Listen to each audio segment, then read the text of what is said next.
Hey there, what's up? Tommy here with another video, and in this video I want to talk to you today about windows and doors and all the detailing that I'm doing. I finally got my last window in.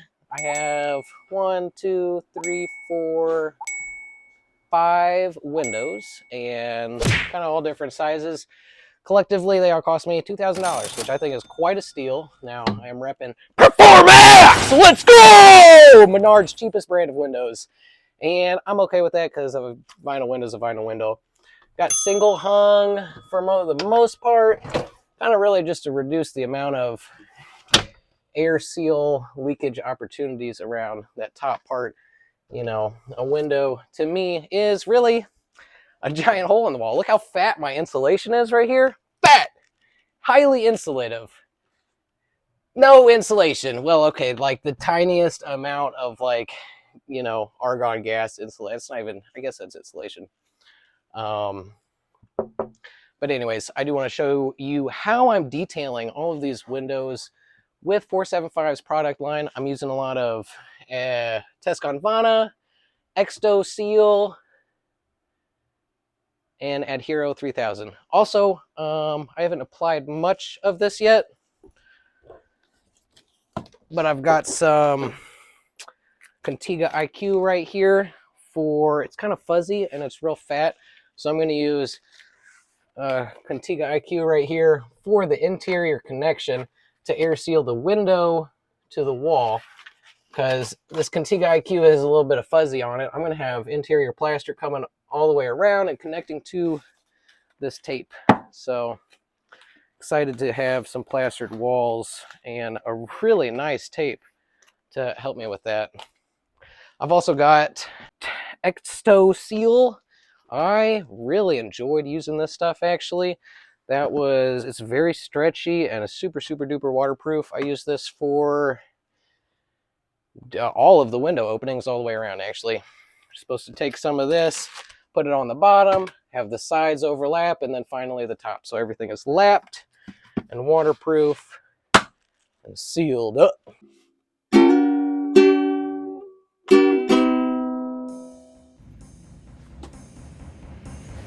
Certainly enjoyed acquiring and sanding, priming, and painting these doors, as well as making some custom door jambs. The one closest here on screen I got across the street from a neighbor. The middle one got from Habitat, and that last one is my buddy Dan's. So got some very affordable doors here and using some used paint from some old jobs to finish them up. Made the custom door jambs as well, just out of 2x4s. That worked out a-okay. I realized I wanted a little bit more plywood around the outside of this door, so I'm cutting the straw away, adding some 2x4 blocking so I can put some plywood up and bring that Adhero all the way around.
All right, let's go over the sequencing one more time.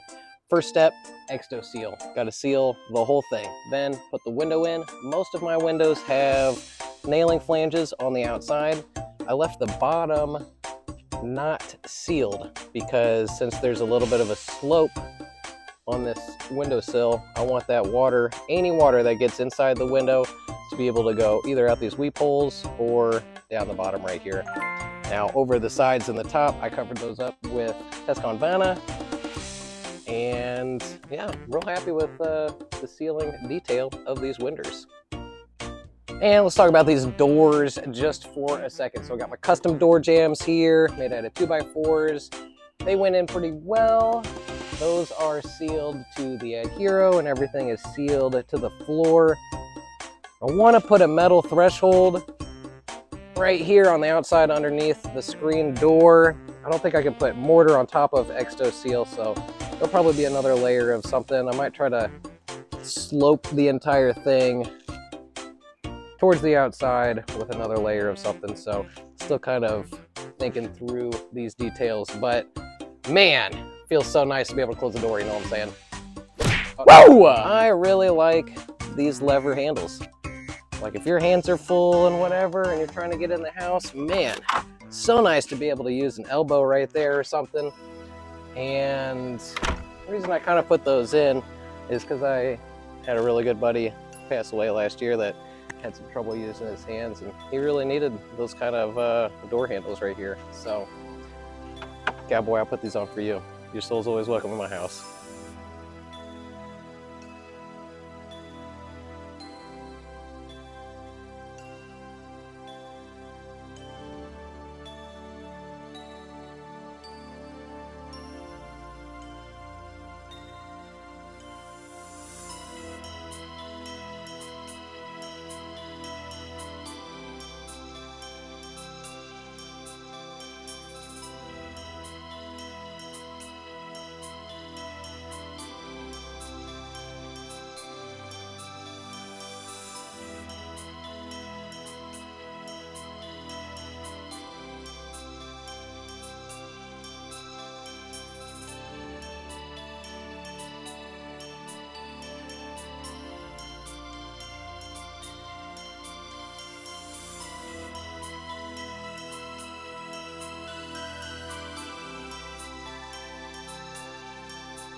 I am done with the Rainscreen.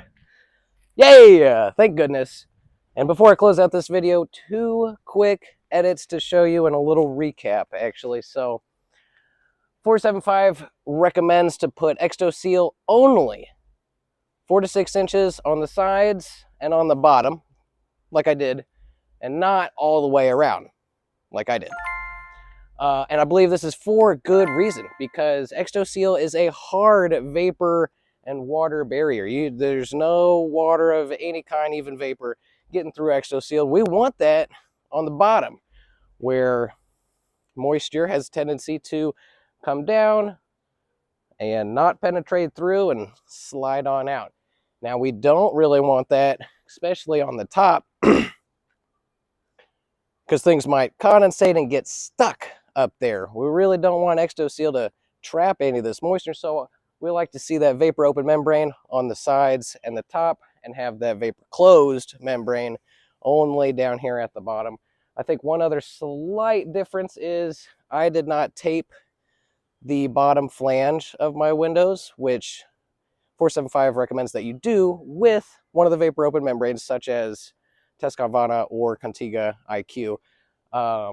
Tape it over the window flange after the window is installed. I'll go over these little details on their PDF here in just a moment, but one other little pro tip for you this evening that I wanted to point out. So I'm walking through the long side of my house, and I'm going to do a little bit of a rain screen at the very top.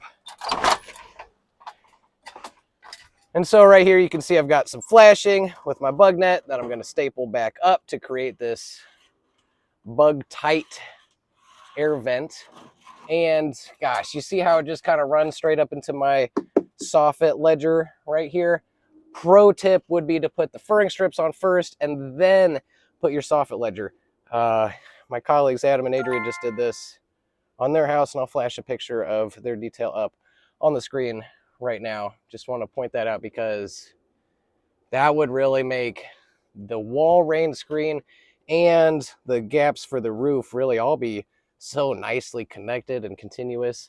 Now, my roof gaps will have plenty to breathe, since my soffit will be pretty open right there, but yeah, just want to point those two details out real quick. Alrighty, here we've got 475 installation instructions. Let me just hit it from the top one more time to close out this video. We've got Exto Seal and Contiga Solido tape and Tescon Vana. Those are the three that I'm using in this project. So we've got a rough opening right here. Basically, you just go over all of that with either your Adhero or a Mento. Cut some nice slits in it in a certain kind of way to get a flap on top. Very important detail right there that I did not do, but I highly recommend that. And down here on number 5, we can see, here's how you do the sill tape. Got to put that vapor closed membrane on the bottom and have vapor open membranes all the way around the outside, and put that window in, put that flap over on the top right there. We've got the flange tape, which can either be Tescon Vana or Contiga Solido right there. I used both of these tapes for this detail on my build, because if there's plaster attaching to the window, I want to use the black Solido Contigo IQ, and if it's just going to be regular siding going over that, we're using Tescon Vana. So that's pretty much how to do the windows from the outside. On this document, they do have, here's how to do it on the inside with Intello. Basically the same thing. Tape everything. Cut some nice corners on your tape so everything sits nice, flat, and flush. And that is how they recommend to detail your rough openings. Thank you guys so much for watching today, and get ready for the next video. Whoa!